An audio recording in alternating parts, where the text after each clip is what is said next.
Shalom, good morning to all. అనుదినము కూడా ఆయన కృపలో భద్రపరచబడుతూ ఆయన రెక్కల నీడలో ఆశ్రయం పొందుకుంటూ ఆయన వాక్యం చేత తృప్తిపరచబడుతూ బలపరచబడుతున్నారనుకుంటున్నాము. అవును ప్రియులారా, పరమతండ్రి అనుదినము కూడా శ్రేష్టమైన వాగ్దానములతో మనల్ని దర్శిస్తూ మనల్ని బలపరుస్తున్నాడు. ఈ దినం కూడా ఆయన మన జీవితాల్లో మనకు అనుగ్రహించిన వాగ్దానము అనుదిన కృపలో భాగంగా హోషేయ గ్రంథము 14వ అధ్యాయము 5వ వచనములో, చెట్టుకు మంచు ఉన్నట్లు నేను అతని కుందును, తామర పుష్పం పెరుగున్నట్లు అవును అతన్ని నేను అభివృద్ధి పొందించదును అంటున్నాడు పరమతండ్రి. తామర పుష్పం పెరుగున్నట్లు ఆ పరమతండ్రి మనల్ని ఏం చేస్తాడట? అభివృద్ధి పొందిస్తాడు, అభివృద్ధిని అందిస్తాడు. కాబట్టి నీళ్ళల్లో తామర పుష్పము ఏ విధంగా వర్ధిల్లుతుందో మనం ఈ లోకంలో జీవించుతున్నప్పటికీ కూడా ఆ పరమతండ్రి మనకు తోడుగా ఉండి మనల్ని అభివృద్ధి పరుస్తాడు. కాబట్టి తామర పుష్పం యొక్క ప్రత్యేకత చూడండి.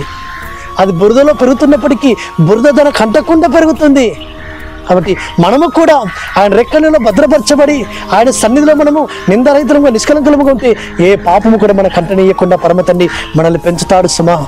కాబట్టి తామర పుష్పమును పరమతండ్రి ఏ విధంగా చూపిస్తున్నాడో మన జీవితాలను కూడా పరమతండ్రి ఆ విధంగా చీడినట్లుగా ఆయన చీడకు శక్తివంతుడు.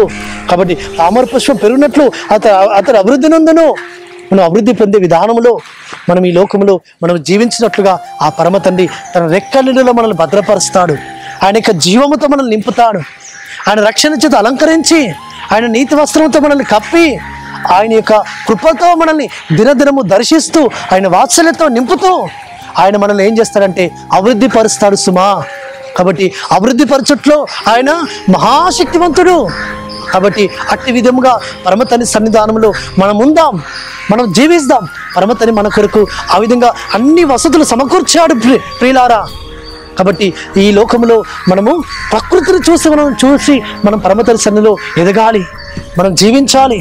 కాబట్టి తామర పుష్పము ఏ విధంగా ఎదుగుతుందో, ఏ విధంగా నీళ్ళలో పెరుగుతుందో ఆ విధంగా కూడా మనము కూడా ఈ లోకములో జీవిస్తున్నప్పటికీ కూడా పరిశుద్ధాత్మ సహాయముతో తామర పుష్పం ఎదిగినట్లుగా ఎదుగుదాం. ఆ పరిశుద్ధాత్మ తండ్రి మనకు ఆ విధంగా సహాయం చేసి మనల్ని ఆయన బలపరిచి నడిపించి ఆయన మనల్ని అభివృద్ధి పొందించునుగాక.